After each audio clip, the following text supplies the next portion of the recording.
Low cyst, kita semua tahu rasanya. Kerja keras banting tulang, tapi ujung-ujungnya dompet tetap kempes. Gaji baru cair, belum juga gajian berikutnya udah ngepas banget.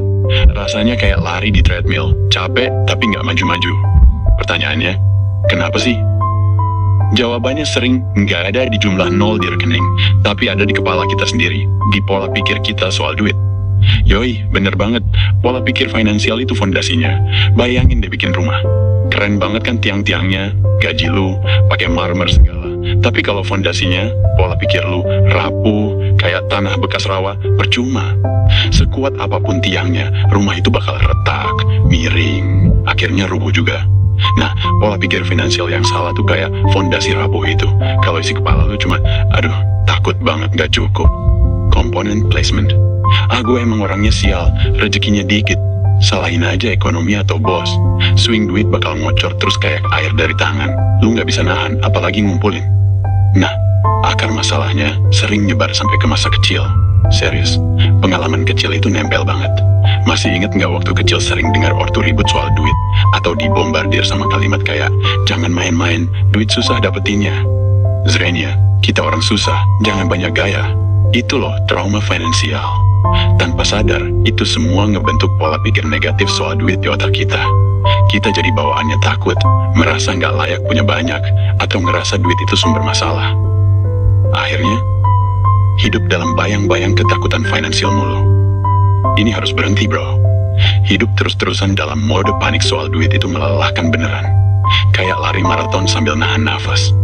Keputusan duit harusnya diambil karena lu pengen sesuatu, bukan karena lu takut sesuatu. Fokusnya harusnya ke tujuan, ke harapan, ke mimpi, bukan ke, aduh, jangan-jangan nanti gagal bayar tagihan. Hidup dari rasa takut cuma bikin capek hati dan gak bisa nikmatin hasil jerih payah lu sendiri. Kunci penting banget lainnya, nilai diri rasa cukup. Percaya deh, nasib duit lu gak cuma ditentukan gede gajinya, tapi juga gimana lu ngeliat diri lu sendiri. Orang yang punya rasa cukup, yang ngerasa valuable apa adanya, beda banget cara ngelolanya. Mereka nggak gampang terbawa arus gaya hidup. Mereka tahu mana needs, kebutuhan beneran, mana wants, keinginan yang cuma pemanis doang. Mereka nggak perlu beli barang mahal buat ngebuktiin ke orang lain atau ke diri sendiri bahwa mereka berharga. Ini beneran kunci kemakmuran sejati. Jadi, gimana caranya keluar dari lingkaran setan ini? Ya harus ubah ceritanya dong. Kita sering banget terjebak sama film lama di kepala. Cerita kayak, gue emang pantasnya miskin, duit banyak bikin orang jahat, atau gue nggak bakal bisa kaya. Itu sampah, buang jauh-jauh. Perubahan hidup beneran dimulai dari ganti narasi internal itu. Stop jadi sutradara film horor finansial di kepala lu. Mulai nulis skenario baru tentang kedamaian, kelimpahan, dan pilihan hidup yang luas. Percaya, nasib lu ditentukan pilihan lu hari ini, bukan masa lalu atau omongan orang. Oke, udah paham teorinya.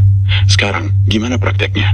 Ngubah pola pikir emang nggak kayak goreng mie instan. Butuh usaha kecil tapi konsisten. Ini langkah-langkah konkret yang bisa lu mulai besok pagi juga. Jujur brutal sama diri sendiri. Ini langkah pertama yang paling susah tapi paling penting. Hadepin, jangan kabur. Buka aplikasi bank, lihat saldo, lihat utang kalau ada, lihat pengeluaran bulanan. Akui dengan berani, ini kondisi keuangan gue sekarang. Gak usah malu, gak usah nyalahin siapa-siapa. Ini cuma titik awal buat cari solusi dan bikin rencana perbaikan. Kalau nggak tahu dari mana, ya nggak bisa kemana-mana. Ganti radio negatif di kepala. Sadar nggak, seharian kita suka ngomongin hal negatif ke diri sendiri. Gua mah nggak bakal kaya. Swing, bulan ini pasti minus lagi. Bodoh banget gue beli itu kemarin. Ganti frekuensinya. Mulai afirmasi positif yang lebih membangun. Setiap kali pikiran negatif muncul, langsung counter sama kalimat kayak, gue lagi belajar ngatur duit biar lebih baik. Gue bisa bikin pilihan finansial yang lebih cerdas. Gue berharga dan pantas punya kehidupan finansial yang stabil. Setiap hari gue makin pinter ngelola keuangan. Diulang-ulang, percaya nggak percaya, lama-lama otak bakal ngeyakinin. Babat habis kebiasaan bocor. Ini musuh utama, identifikasi kebocoran duit lu. Apa tuh? Belanja online pas lagi galau, nongkrong di kafe mahal tiap hari, padahal bisa bikin kopi sendiri. Langganan streaming, 5 aplikasi, sekaligus padahal cuma nonton 1, beli rokok atau jajan junk food berlebihan, temukan, lalu bikin batasan tegas. Misal, gue cuma boleh belanja online hari Senin aja, itu pun setelah dipikir 24 jam. Nongkrong di Cafe Max 2 kali seminggu, selebihnya bawa tumbler. Cuman langganan 2 aplikasi streaming, yang lain unsubscribe. Budget jajan harian Max, Rp20.000. Patuhi kayak nyawa lu taruhannya. Catat, sampai rupiah. Terakhir, iya, sampai recehan 500 perak. Ini kelihatan sepele dan ribet banget, tapi ini senjata pamungkas. Pakai apps, banyak yang gratis. Pakai Excel sederhana, atau buku catatan khusus, tulis semua yang keluar, kapan, buat apa. Kenapa? Karena lu bakal kaget sendiri ngeliat duit lu ngabur kemana aja.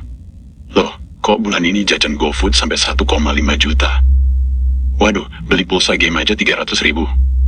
Ini bikin lu super aware dan bisa bedain banget mana yang beneran butuh, mana yang cuma kepengen sesaat. Awareness itu power. Pasang target. Jelas. Kayak sasaran tembak. Nggak bisa cuma pengen kaya atau pengen punya duit banyak. Spesifikin. Buat tujuan finansial yang jelas, terukur, dan punya deadline.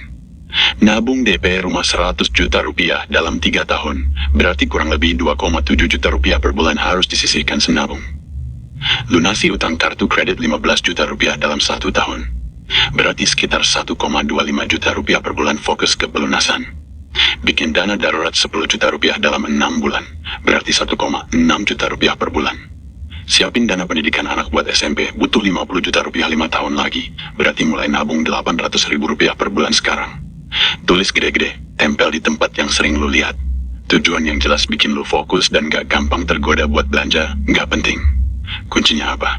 Yaitu tadi, konsisten. Jangan harap besok langsung kaya raya. Perubahan besar itu hasil dari kumpulan aksi kecil yang lu lakukan terus-terusan setiap hari. Setiap kali lu nolak beli kopi kekinian dan nabung 50.000 rupiah, itu fondasi. Setiap kali lu catat pengeluaran sebelum tidur, itu fondasi. Setiap kali lu ganti pikiran negatif dengan afirmasi positif, itu fondasi. Setiap pilihan kecil hari ini, itu yang ngebangun masa depan finansial lu yang lebih tenang, lebih mapan, dan penuh pilihan. Udah cukup menderita jadi budak ketakutan soal duit. Masa lalu nggak bisa diubah, omongan orang nggak bisa lu kontrol. Tapi pilihan hari ini, pola pikir hari ini, itu sepenuhnya di tangan lu. Beraninya ubah cara pandang, lawan pola pikir lama yang toksik itu. Lu bisa banget ngecapin hidup yang lebih lapang, ngerasa cukup apapun yang lu punya banyak pilihan. Dan yang paling penting, hidup tenang, tanpa diikuti rasa takut. Setiap kali lihat notif bank atau tagihan datang, gaskan. Mulai dari sekarang, mulai dari hal kecil. Ketenangan finansial itu bukan mimpi, itu pilihan yang bisa lu ambil hari ini juga. Punya banyak pilihan. Dan yang paling penting, hidup tenang, tanpa diikuti rasa takut. Setiap kali lihat notif bank atau tagihan datang, gaskan. Mulai dari sekarang, mulai dari hal kecil. Ketenangan finansial itu bukan mimpi, itu pilihan yang bisa lu ambil hari ini juga.